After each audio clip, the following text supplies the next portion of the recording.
Today I'm going to share with you a simple, quick and delicious North Indian dish called Jeera Alu. Let's make that together. Set a pan on medium heat and add approximately 4 tablespoons of oil. Next we will add 1 whole teaspoon of cumin seeds. That is the main flavor in this dish. Next, half a teaspoon of turmeric powder, half a teaspoon of salt, 2 to 3 green chillies finely chopped, about a quarter teaspoon of Hing or Asafoetida that makes the dish taste really good, so don't leave that out.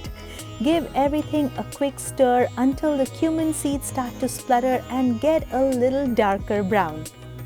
Alright, it's time to add in our boiled potatoes. I'm using 3 big potatoes and I cut them in wedges, like long thin pieces, like that. We are going to take our time and stir fry the potatoes until they get nicely brown.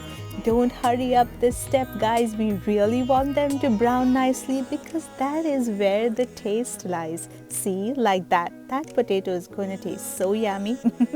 Okay, looks good. Next we are going to add half a teaspoon of Amchur powder, or you can also squeeze some lime juice if you wish.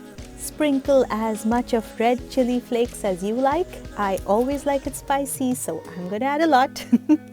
And stir all that yumminess together. If you're new to my channel, welcome. Make sure to subscribe for yummy recipes like this every week. Next, let's add salt to taste.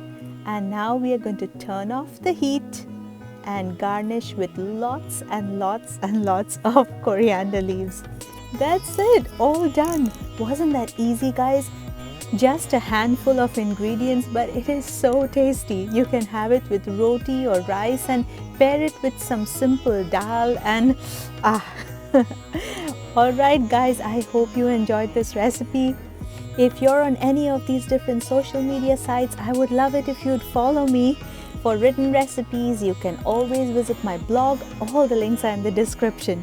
Guys, if you haven't subscribed to my channel yet, you see what you're missing out? Do press that subscribe button and also the notification bell if you want the next recipe to come straight to you. Alright then, see you next week. Bye-bye.